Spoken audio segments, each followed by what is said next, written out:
अगर मियाँ बीवी के रिश्ते में कम्युनिकेशन नहीं है ना, यानी कि वो नॉर्मल बातचीत अच्छी नहीं कर पाते, एक दूसरे से फीलिंग्स शेयर नहीं कर पाते, मसले मसाइल शेयर नहीं कर पाते, दुख दर्द शेयर नहीं कर पाते, एक दूसरे की कुछ टेंशन परेशानियां जो अंदर ही अंदर उनके पड़ी होती हैं और फिर वो एक गुबार सा बन जाता है, अगर वो एक दूसरे से शेयर नहीं कर पाते ना, तो इस रिश्ते को का कोई फायदा नहीं।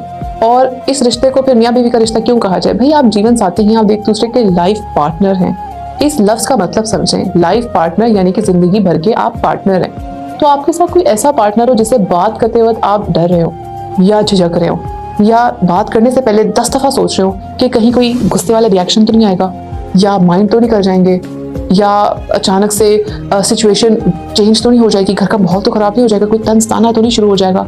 अगर आप किसी से बात करते वक्त उसे इतनी दफा सोच रहे हैं तो इस तरह के रिश्ते का तो कोई फायदा नहीं। इस तरह के बंदे के साथ बात करें। आपको एक दूसरे को अंडरस्टैंड करना बहुत इंपॉर्टेंट है। ये इसलिए ज़रूरी है कि अगर आप एक दूसरे को अंडरस्टैंड नहीं कर रहे, एक दूसरे को समझा नहीं पा रहे, एक दूसरे को अपनी सिचुएशन क्लियर नहीं कर पा रहे, तो आप एक दूसरे के साथ हमेशा एक मिसअंडरस्टैंडिंग के रिश्ते में रहेंगे।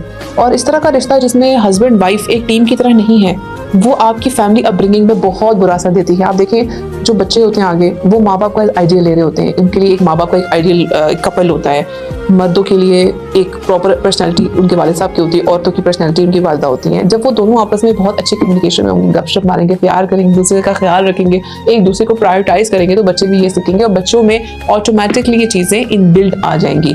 और जो मियाँ बीवी का रिश्ता होता है ना, वो ना एक ऐसे धागे की तरह होता है। वो मजबूत भी चाहो तो बहुत स्ट्रांग होता है और चाहे और देखा जाए तो सबसे कमजोर भी रिश्ता ही होता है। कोई भी तीसरा शख्स मदाखलत कर सकता है अगर आप दोनों का आपस में कम्युनिकेशन स्ट्रांग नहीं है। आप दोनों को एक दूसरे के साथ दिन में वक्त निकाल कर बैठ के खुल के गुफ्तगू करने की आदत डालनी चाहिए।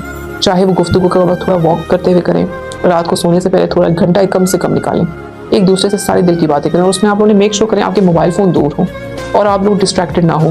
बच्चों की इस वक्त आपके ऊपर कोई टेंशन ना हो कि बच्चों को खिलाना है, लिटाना है, सुलाना है। नो, 1-on-1 आप दोनों का टाइम हो, फ़ोन दूर हो, ना कारोबार की कोई बात हो, ना और कोई पर्सनल बात हो, बस एक दूसरे से एक दूसरे के रिलेटेड बात करनी, एक दूसरे को स्ट्रॉन्ग करने की, ग्रो करने की। क्योंकि अगर कम्युनिकेशन नहीं है ना, तो वो रिश्ता जो कि सबसे इम्पोर्टेंट रिश्ता है आपके लिए, वो रिश्ता अपने सही मानों में अपना हक अदा नहीं कर